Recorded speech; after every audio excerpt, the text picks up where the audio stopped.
Hello to all nursing aspirants. I welcome you all on this platform GDC Nurses Classes. तो आज हम एक बहुत ही इम्पॉर्टेंट टॉपिक डिस्कस करने वाले हैं, दैट इज अबॉर्शन, जो ऑब्स एंड गायनी का टॉपिक है। अबॉर्शन बहुत इम्पॉर्टेंट टॉपिक है और बहुत से क्वेश्चन इस टॉपिक में से देखने को मिल जाते हैं हमें किसी भी एग्जाम में। मेनली हर एग्जाम में एक या दो क्वेश्चन इस टॉपिक से आ ही जाते हैं। तो आज इस क्लास में हम डिस्कस करने वाले हैं अबॉर्शन, टाइप्स ऑफ अबॉर्शन। ठीक है, तो लेट्स बिगिन द क्लास। तो सबसे पहले हम देखते हैं व्हाट इज अबॉर्शन। अबॉर्शन देखा जाए तो delivery of foetus before viability period is called abortion और वेट लेस देन 500 ग्राम्स। तो अबॉर्शन बेसिकली क्या होता है कि किसी भी फीमेल के अंदर वायबिलिटी पीरियड हम देखें तो 22 वीक्स जो है माना जाता है वायबिलिटी पीरियड। तो वायबिलिटी पीरियड क्या होता है? Delivery of foetus before viability. हम अगर देखते हैं तो 22 वीक्स से पहले अगर हमारा जो फीटस है वो किसी भी रीजन के वजह से डिलीवर आउट हो जाता है या एक्सपेल आउट हो जाता है तो हम उसको काउंट करते हैं एज अ अबॉर्शन। लाइक दूसरा ऑप्शन हमारे पास क्या हो सकता है कि अगर किसी फीटस में वेट है लेस देन 500 ग्राम्स तो भी हम कंसीडर करते हैं उसको अबॉर्शन में। ठीक है, नेक्स्ट इज इंसिडेंस। इंसिडेंस अगर हम देखें तो लेस देन 16 वीक पे देखा जाए तो 75% होता है, लेस देन 8 वीक पे देखा जाए तो 75% देखने को मिलता है अबॉर्शन। ठीक है, तो देखते हैं first trimester is the most common time of abortion. हमारा जो ये है फर्स्ट ट्राइमेस्टर होते हैं, फर्स्ट 3 मंथ्स जो होते हैं वो बेसिकली बहुत कॉमन देखा जाता है कि उसमें बहुत अबॉर्शन देखने को मिल जाते हैं। नेक्स्ट इज अगर हम कॉजेस की बात करें कि अबॉर्शन के कॉजेस क्या हो जाते हैं, तो number 1 is chromosomal genetic abnormalities in first trimester. Like किसी फीटस में हमें क्रोमोसोमल या जेनेटिक एबनॉर्मेलिटीज अगर देखने को मिलती है फर्स्ट ट्राइमेस्टर में तो हम क्या करते हैं? अबॉर्ट करने की कोशिश करते हैं या फिर अबॉर्शन की तरफ बढ़ते हैं। ठीक है, तो first causes chromosomal and genetic abnormalities. Next is hormonal and endocrine disorder. किसी जैसे हार्मोनल डेफिशिएंसी है, ठीक है, ल्यूटियल फेज डिफेक्ट है, हाइपरथायरॉयडिज्म एंड हाइपोथायरॉयडिज्म है मदर को, या डायबिटिक मेलाइटस देखने को अगर हमें मिलते हैं मदर के अंडर तो फिर हम जाते हैं अबॉर्शन की तरफ। तो ये कॉज भी हमें, ये सब डिजीज कंडीशन जो है अबॉर्शन का कॉज हो जाते हैं। Next is anatomical abnormalities. अगर हम एनाटॉमिकल एबनॉर्मेलिटीज देखें और बहुत मोस्ट कॉमनली ये देखा जाता है सेकेंड ट्राइमेस्टर के अंदर। ठीक है, तो सर्वाइकल इनकॉम्पिटेंसी अगर हमें देखने को मिले या फिर बायकॉर्नुएट यूट्रस अगर हमें देखने को मिले। बायकॉर्नुएट यूट्रस क्या होता है कि हमारा यूट्रस है, ठीक है, दिस इज हमारा यूट्रस। तो अगर हमारे यूट्रस की शेप यहां से हार्ट शेप हो जाती है, यानी कि अगर हम देखें हमारा नॉर्मली जो हमारा यूट्रस होता है वो इस शेप का होता है, ठीक है, लेकिन अगर हमारा जो यूट्रस है वो इस तरीके से फॉर्म हो गया है तो हम उसको बोलते हैं बायकॉर्नुएट यूट्रस। ठीक है, नेक्स्ट इज यूटेराइन सिनकाई या फिर अशरमैन सिंड्रोम, ये एक ही है, ऑल्सो नोन एज ना।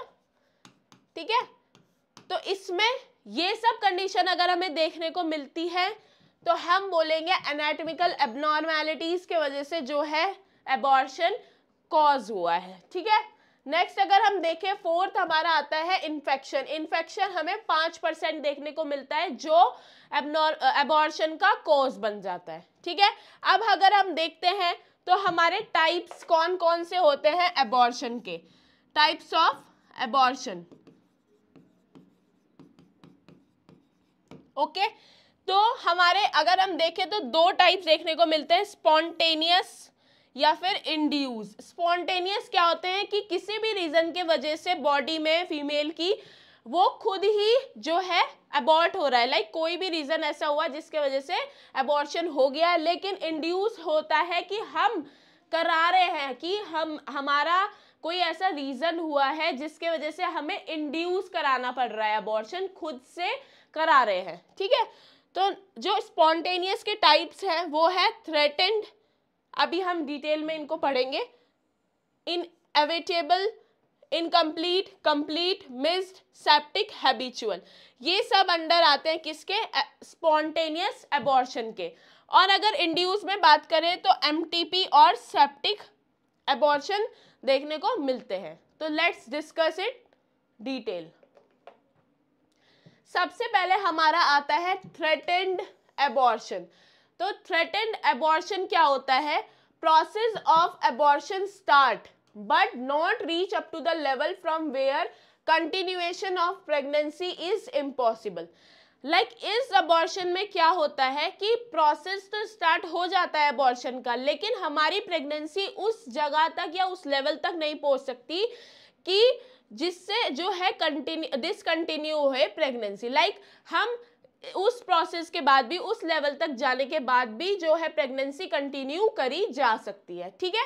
तो इसमें जो सिम्टम्स या फिर साइंस देखने को मिलते हैं थ्रेटेंड अबॉर्शन में, हमें देखने को मिलता है कि ब्लीडिंग होती है और सर्विक्स जो है, सर्विक्स क्लोज होता है, कॉन्ट्रैक्शन कम होते हैं, यानी कि एब्सेंट ही होते हैं कॉन्ट्रैक्शन, सिर्फ ब्लीडिंग देखने को मिलता है, there is no pain, there is no cervix dilatation और कॉन्ट्रैक्शन भी एब्सेंट होते हैं, ठीक है।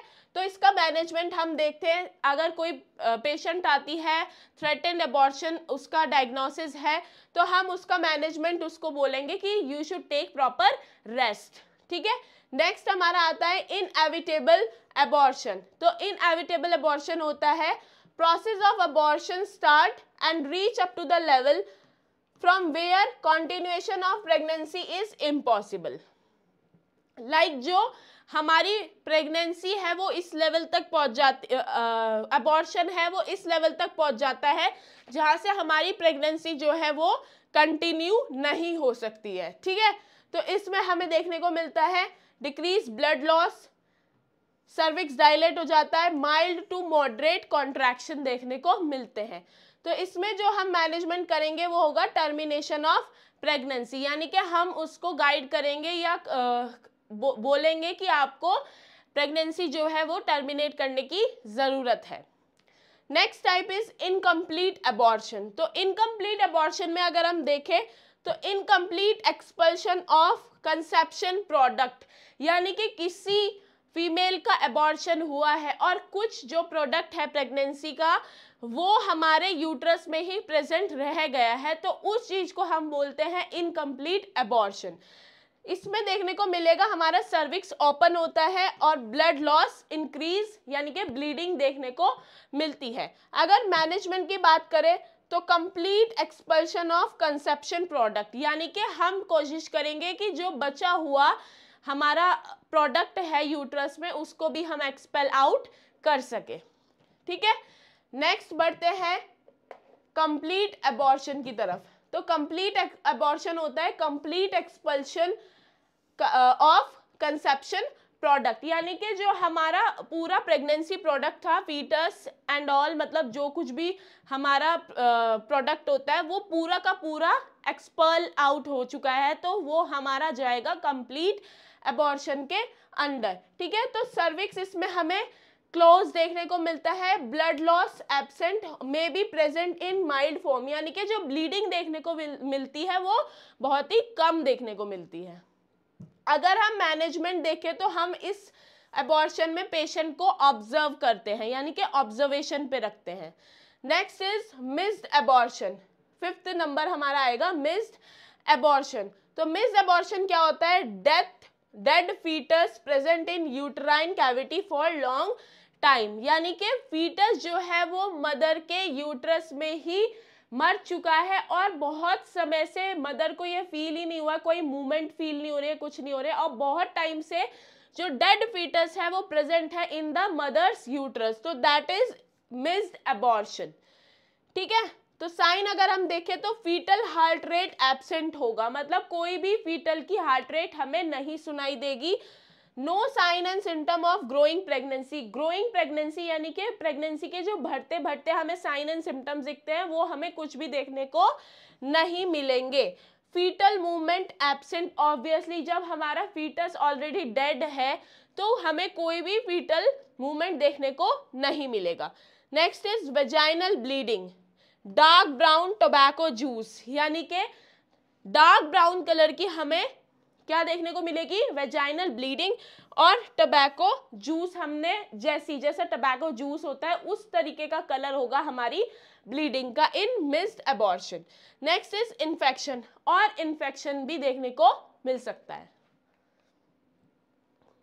नेक्स्ट एक ये क्वेश्चन आता है कि complete separation of infection, complete spreading of infection with surrounding organ will be, like हमें कौन सी कंडीशन में या कौन से ग्रेड में जो हमारा इन्फेक्शन है वो स्प्रेड हो जाता है आसपास के ऑर्गन में भी। तो अभी उस क्वेश्चन से पहले, आंसर करने से पहले हम ग्रेड डिस्कस कर लेते हैं, अबॉर्शन के ग्रेड, इन्फेक्शन के ग्रेड। ठीक है, तो ग्रेड 1 में हमें इन्फेक्शन देखने को मिलता है सिर्फ यूट्रस में। ठीक है, यूट्रस में देखने को मिलेगा ग्रेड 1 में, अगर सिर्फ यूट्रस में ही इन्फेक्शन है तो हम उसको देंगे ग्रेड 1। ग्रेड 2 में जो इन्फेक्शन है वो फीमेल रिप्रोडक्टिव ऑर्गन, मतलब जितने भी फीमेल रिप्रोडक्टिव ऑर्गन है उन सब में इन्फेक्शन देखने को मिलेगा। लेकिन ग्रेड 3 में infection into surrounding area like bladder area and kidney, यानी कि जो हमारा इन्फेक्शन है वो ब्लैडर और किडनी तक भी पहुंच जाता है, दैट इज ग्रेड 3। तो इसका जो आंसर होगा वो ग्रेड 3 होगा कि complete spreading of infection with surrounding organ will be grade 3। ठीक है, नेक्स्ट अगर हम देखें अपना अबॉर्शन, दैट इज हैबिचुअल या फिर रिकरेंट अबॉर्शन। तो हैबिचुअल हमारे दो टाइप्स के होता है हैबिचुअल अबॉर्शन, एक होता है प्राइमरी हैबिचुअल अबॉर्शन, एक होता है सेकेंडरी हैबिचुअल अबॉर्शन। ठीक है, प्राइमरी और सेकेंडरी। प्राइमरी में क्या होता है कि there is no history of parity, यानी कि कोई भी पहले कंसीव करने की कोई भी हिस्ट्री नहीं होती है। ठीक है, मोस्ट कॉमन कॉज जो है वो है सर्वाइकल इनकम्पिटेंसी, यानी कि प्राइमरी हैबिचुअल अबॉर्शन का जो बहुत मोस्ट कॉमन कॉज देखने को मिलता है वो है सर्वाइकल इनकम्पिटेंसी। और अगर हम सेकेंडरी हैबिचुअल अबॉर्शन की बात करें तो यहाँ पे हिस्ट्री जो है कंसीव की, मतलब पहले उसको कंसीव हुआ है उसकी हिस्ट्री प्रेजेंट होती है। मैनेजमेंट है सर्कलेज ऑपरेशन। ठीक है, इसमें क्या होता है कि हम जो है ऐसा एक ऑपरेशन करते हैं या सूचर ऐसे लगा देते हैं कि हमारा जो है प्रेगनेंसी सेफ रहे, लाइक सीरोथैल्कर एक वो होता है, क्या होता है, सूचर होता है, हम वो यूज करते हैं, मोस्ट कॉमनली यूज करते हैं मैकडोनाल्ड क्या सूचर यूज करते हैं, कब 15 टू 18 वीक के अंदर, और उनको रिमूव किया जाता है 37 वीक पे। ठीक है, तो ये सब हमारे होते हैं हैबिचुअल अबॉर्शन में। नेक्स्ट इज इंड्यूस्ड अबॉर्शन के टाइप्स अब हम देखेंगे। इंड्यूस्ड अबॉर्शन में सबसे पहले हमारा आता है एमटीपी, यानी कि medical termination of pregnancy. Medical termination यानी कि कुछ हमारे ऐसे स्टैंडर्ड बनाए गए हैं जिनको देखते हुए हमें अपनी प्रेगनेंसी जो है टर्मिनेट कर सकते हैं। तो MTP is a safe hygienic procedure which is performed by registered medical profession at government registered area to evacuate conception product, यानी कि जो एमटीपी एक प्रोसीजर है, हाइजीनिक प्रोसीजर है, जो सिर्फ एक गवर्नमेंट सेक्टर के अंदर और जो गवर्नमेंट हेल्थ प्रोफेशनल है वो ही परफॉर्म कर सकते हैं। ठीक है, तो अगर हम एमटीपी की बात करें, उसकी हिस्ट्री, ये कब स्टार्ट हुआ, क्या हुआ, तो 1991 में जो है हमने देखने को मिला कि फर्स्ट टाइम प्रपोजल रखा गया एमटीपी का, ठीक है। 1972 मतलब पार्लियामेंट में सबसे पहले जो डिस्कस हुआ था वो 1971 में। अगर हम देखें कि इनफोर्स कब हुआ, यानी कि वो कब से एक्शन में आया, तो वो आया 1972 में। फिर 1975 में उसको रिवाइज किया गया और पहली बार उसमें कुछ और चेंजेस लाए गए, ठीक है। फिर 2021 में 16 मार्च को फिर से कुछ और चेंजेस लाए गए। तो लास्ट जो अपडेट हम देखते हैं वो है 2021 में क्या चेंजेस आए थे, ठीक है। तो इंडिकेशन क्या क्या हो सकते हैं एमटीपी के, इंडिकेशन होते हैं कंजेनाइटल एबनॉर्मेलिटीज टू फीटस, यानी कि कोई कंजेनाइटल एबनॉर्मेलिटी है हमारे फीटस को। फेलियर कॉन्ट्रासेप्शन डिवाइस, यानी कि कोई नहीं चाहता था कि वो प्रेग्नेंट होए और she is already having some contraception device, ठीक है, उसने ऑलरेडी कोई कॉन्ट्रासेप्शन डिवाइस का यूज करा लेकिन उसका हो गया फेलियर, यानी कि वो कॉन्ट्रासेप्शन डिवाइस जो है वो काम नहीं कर पाई, लेकिन फिर भी क्या हुआ, उसको कंसीव हो गया। तो ये भी एक रीजन हो सकता है इंडिकेशन एमटीपी का। रेप केसेस, यानी कि जो रेप केसेस होते हैं उनमें भी एमटीपी करा सकते हैं। High risk mental physical risk to mother and foetus, यानी कि कोई ऐसी कंडीशन है जिसमें मदर और फीटस को दोनों को ही हाई रिस्क है, यानी कि कोई हार्म होने की उनकी लाइफ थ्रेटनिंग कंडीशन है, तो हम एमटीपी की तरफ जा सकते हैं। पुअर सोशल इकोनॉमिक्स, यानी कि किसी की फैमिली जो है वो बहुत पुअर है या सोशल इकोनॉमिक उनके वीक है, तो हम एमटीपी की तरफ जा सकते हैं। अब हमारे आते हैं रिकमेंडेशन, ठीक है। रिकमेंडेशन में क्या होता है कि एमटीपी टीम में कौन कौन होने चाहिए, तो रजिस्टर्ड मेडिकल प्रोफेशन होने चाहिए। हॉस्पिटल शुड बी गवर्नमेंट और गवर्नमेंट रिकॉग्नाइज्ड, यानी कि जो हॉस्पिटल है वो गवर्नमेंट रिकॉग्नाइज्ड होना चाहिए, ठीक है। मैटरनल कंसेंट लाइक जो मदर है उससे कंसेंट लिया होना चाहिए कि वो रेडी है एमटीपी कराने के लिए, ठीक है। Assisted delivery should be at least 25 by medical officer, assisted delivery should be at least 25, यानी कि उन्होंने जो असिस्टेड डिलीवरी कराई है वो 25 कराई होनी चाहिए। Medical profession should have at least 6 month diploma in ओबीजी, जो मेडिकल प्रोफेशन है, जो मेडिकल प्रोफेशनल वहां पे प्रेजेंट है उनको 6 मंथ का डिप्लोमा जो है ओबीजी के अंदर होना ही चाहिए। नेक्स्ट अगर हम कंसेंट देखते हैं कि कंसेंट कौन दे सकता है, तो अगर मदर जो है उसकी एज ज्यादा है 18 साल से, तो वो खुद जो है मेडिकल कंसेंट दे सकती है। लेकिन अगर उसकी एज कम है 18 ईयर से, तो उस लड़की के जो बायोलॉजिकल या लीगल पेरेंट्स हैं वो उसको देंगे, या फिर गार्जियन अगर उसके प्रेजेंट है तो वो क्या कर सकते हैं, कंसेंट दे सकते हैं, ठीक है। अब हम बात करें टाइम की, तो 0 to 12 वीक पे एक मेडिकल ऑफिसर होना चाहिए।